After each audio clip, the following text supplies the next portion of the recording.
can I say welcome to Mop Videos?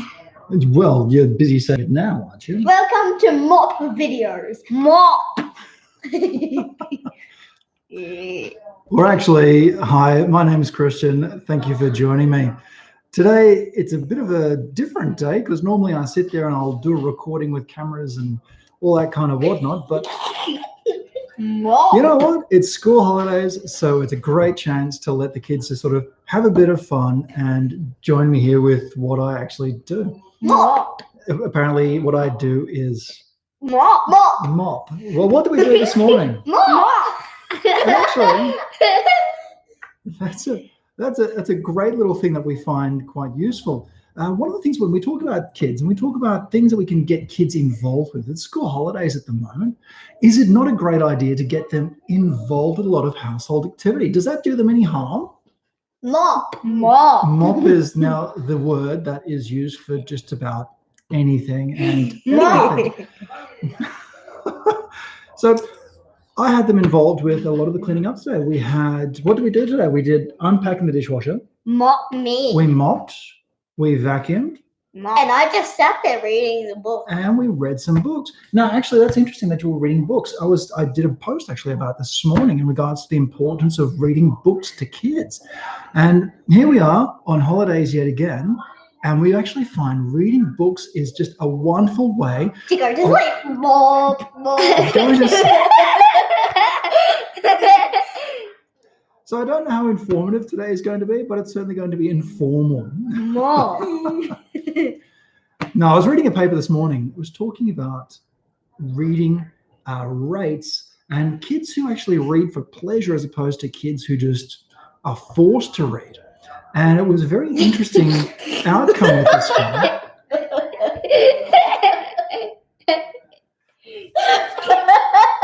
Everyone, this is my son Levi. Say hi, Levi. Hello, dude. Levi is 6 years old, and he is. What grade are you in at school? What am, dude? He's in year 1. And this is my daughter Zoe. So hi, Zoe. Say hi, Zoe. Hi, mate. So you get the feeling they've got a very interesting sense of humor, and I don't precisely know where they could have gotten that from. Who knows? I do. You. Oh, there you go. Not from me. You say mate when you say you. You say mate when you call on the phone. When I talk on the phone, oh, there you go. So I'm not allowed to talk on the phone. Oh, look, somebody actually said hi, Levi and Zoe. That's really nice. Hello. Hello. This is really a very surreal experience. I don't usually do live things, so it's really quite interesting. Mm-hmm. Anyway, so let's talk about these kids.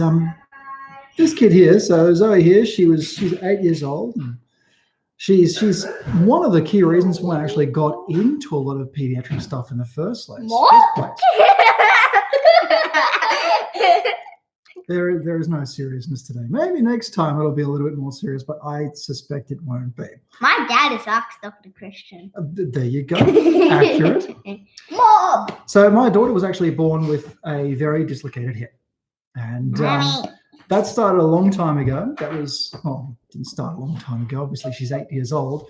Her hip was so dislocated, they actually had to peel it off her torso to get it back into place again. More. I know. And actually, it starts to make us think about how hardy children actually are. So kids can survive quite a bit of duress. And so she came out. She came out and she had the hip facing the wrong way. But, after a bit of learning, you come to realize that there are indicators that we should have looked out for. So she's a female.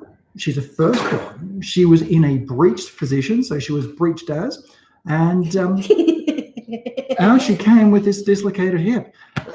If she didn't have a very obviously dislocated hip at birth there, these risk factors alone would have put her... 3 people joined. Oh, look, more people have joined. There you go.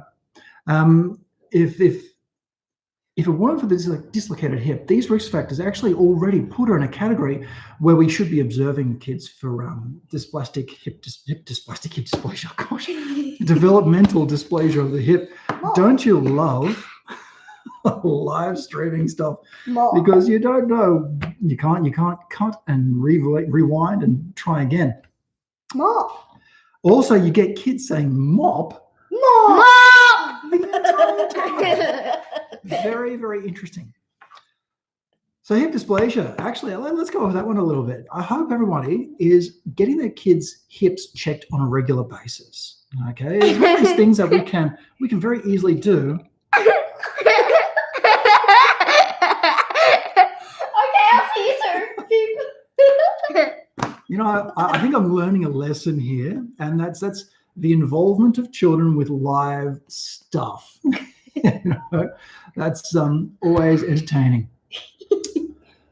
So hips, yeah, we should be checking kids' hips on a very regular basis. I think at least when they're newborn, under the age of 3 months of age, we should be checking their hips.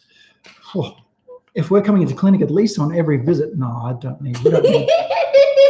My daughter's found some random edamame bean now, which always makes life interesting. So checking hips on a regular basis. Eating edamame beans. Did you know edamame beans are what they're soy-based product, aren't they? Yeah, soy-based product.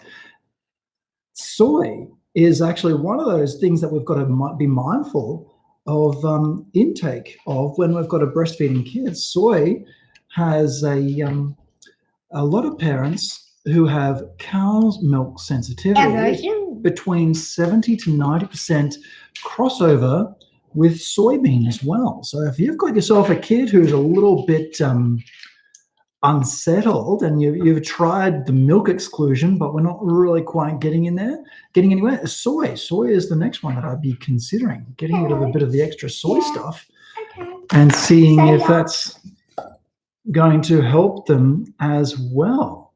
Yay, that's good. Now we're getting off track. We're getting off track. What track were we on in the first place? We're on a mop track. Hips and mop. Hips and mops. Yes. All right. And eating soybeans. Yeah. You little dags. So what's important about hips, kid? They help you move your butt. They do. So she had this hip thing going on for quite some time. Oh, yeah, thank you. That's pretty much what I'm doing too as well, Jesse. Thank you. Except I'm not sure if it's tears of joy or tears of, why do I do this with children? This is always going to, yeah. Anyway, here we are. So she had this hip thing going on. All right. And now, how old are you now? 8 and a half. See, by 8 years of age, a kid has actually developed adult-like running patterns. So what she runs like now is pretty much going to be what it's going to be like. So it's going to be a tricky one to try and adapt.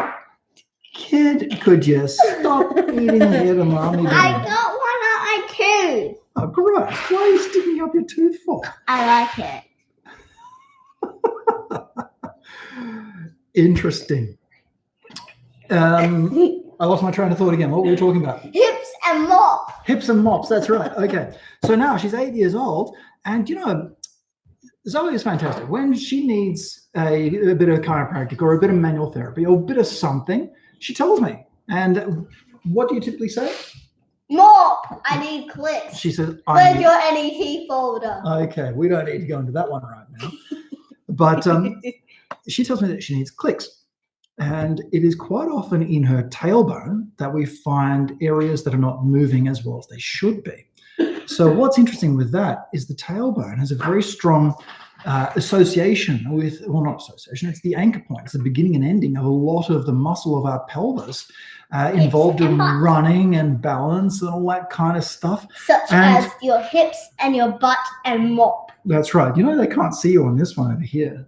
See, there they are. Oh, that's mop. That's mop. Right. Okay. So how can we tell if a kid's got a bit of an issue down their tailbone?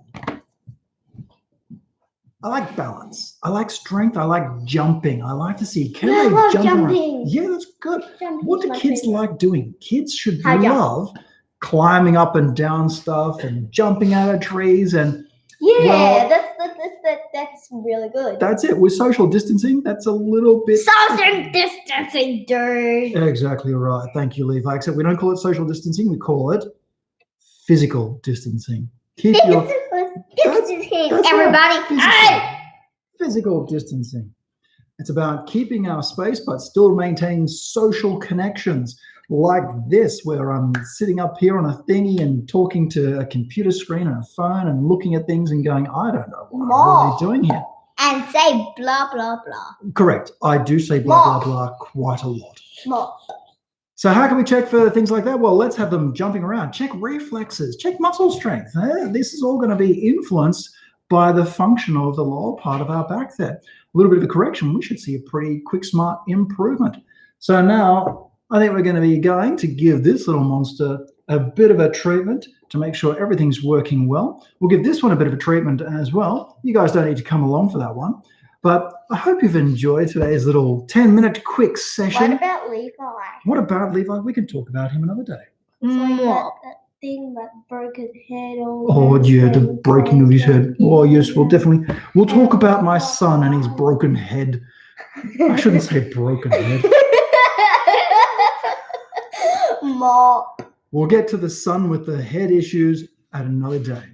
Thank you all very much for joining me, and we'll speak to you again next time. Bye-bye, More. Bye. More. I don't know how to end it on this one. Me too. Do I...